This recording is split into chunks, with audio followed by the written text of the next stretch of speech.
Hello there and a very warm welcome to another exciting edition of Channels Beam. I am Victor Matthias. Now, after 6 months of dilly-dallying by President Muhammad Buhari on persons that will be occupying ministerial positions, the list and portfolios was finally laid to rest last week as ministers were sworn in and portfolios allocated as well. And that surely got Nigerians talking, either about the suitability or otherwise of portfolios given to the ministers. And that's our focus on the program today. But before we begin, let's make a detour and take a look at the trending topics in the past week.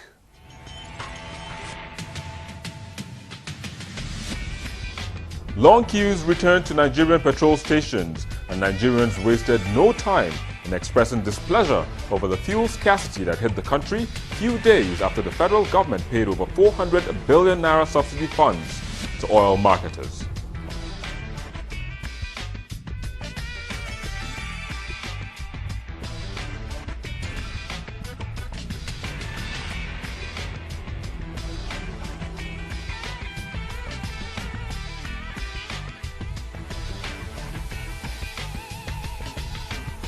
The Nigerian Professional Football League came to an end and fans took to their accounts to wish their clubs luck, either to avoid relegation or make the cuts for the lucrative continental spots.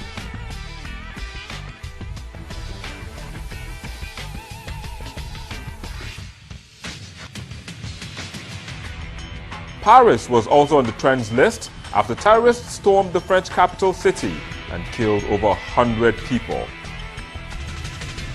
Well, those were the trends. Let's now begin with our contributions via the Google Plus Hangout. But you too can be a part of the conversation. Just tweet at us using the hashtag ministerial portfolios. I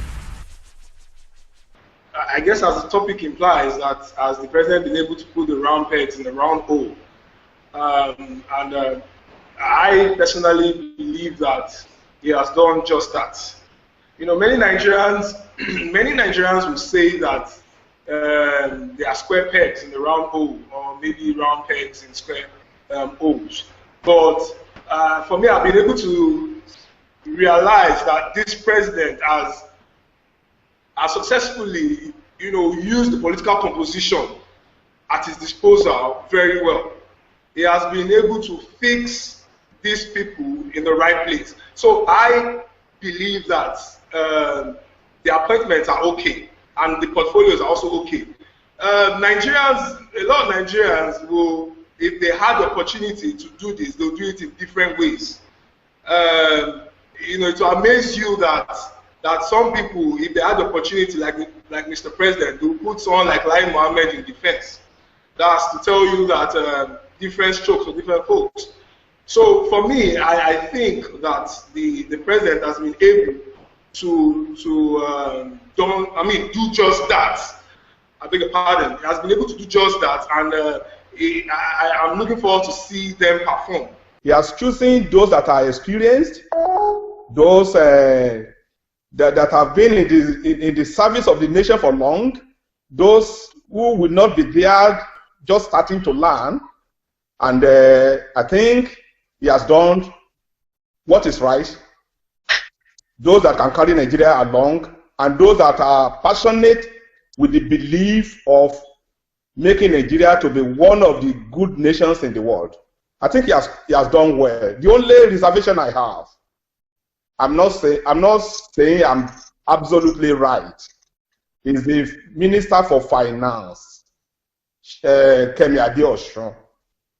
I'm not saying she's not qualified, but I was looking at somebody more mature than her, who has been in the finance business for long. Somebody that can checkmate on Emefiele as the governor of Central Bank.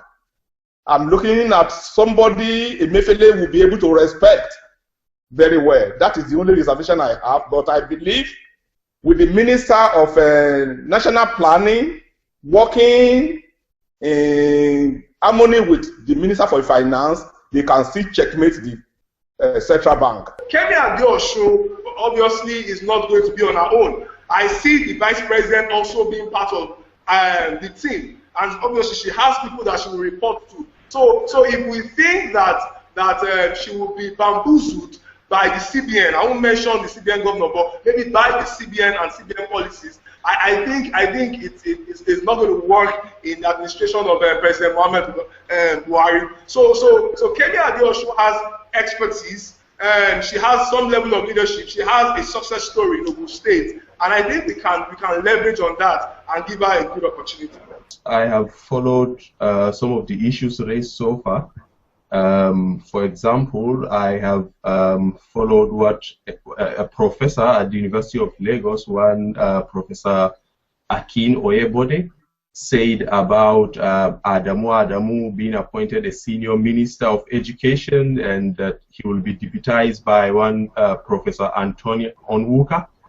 According to the UNILAG professor, it is not right to have, for example, a professor who was once a vice chancellor of a university to act as a sidekick to an accountant turned newspaper columnist. On a serious note, I respect Professor Akin Oyebode, but on this one, I think I beg to differ. The truth of the matter is, a professor is not more important or more brilliant than a non-professor. The difference is just a mere difference in career choice. Adamu, for example, could be a professor if he wanted. He's a newspaper columnist, and I think newspaper columnists too can be brilliant. Let us not also forget that Adamu may have attended ABU, where he got his degree in accountancy, but he also attended Columbia University School of Journalism, which I think is one of the best, if not the best, schools of journalism in the world. All right, just hold it there for a while now. We'll take a quick break, and we'll be back in just a moment. Please stay with us. Welcome back. Let me now come back to you to continue from where we stopped. There are a lot of the people who are ministers today who I actually had no idea about them before they came on board. And then when we saw their CV, we began to see that they are really capable hands. The president said that during his campaign that he would actually nominate or bring in experienced people, good people who would really be given the responsibility to help him rebuild the country. And we are seeing them, people like the GMT of the current Minister of State for Petroleum. We see the Foreign Affairs Minister. We see the Health Minister. We see some of them, the Minister of State for Labor and Productivity. We see the Minister of Trade and Investment, the Minister of Finance. I actually had no idea about this, but when I look at read their CV and see what they have accomplished, I say, yes, these people are good managers of people and resources. They actually, with the right leadership, with the right guidance, that they will be able to bring about the change which the president has actually campaigned on during the campaign. As a researcher and as a geologist, I know that the future does not lie in oil. Oil is a depleting resource, and solid minerals and the environment should be the way forward. So many countries, so many serious countries now spend a lot of money in looking for, yes, to protect the environment and to harness, should we say, alternative sources for energy. So I think Nigeria should not be left out on policies like this, and I think appointments of brilliant people like Aminu Mohammed and Dr. Fayemi in the Ministries of Environment and Solid Minerals will actually go a long way in making us formulate the much needed critical policies in utilizing alternative energy for the good of the nation in the mid and the long term. Given somebody like Enikin Lokobri from Bayelsa State as Minister of Agriculture in state, I haven't seen that man done anything concerning agriculture. I don't know if he has knowledge of that. You can't just tell me that people are leaders and they have good track record. So you will take someone who studied politics into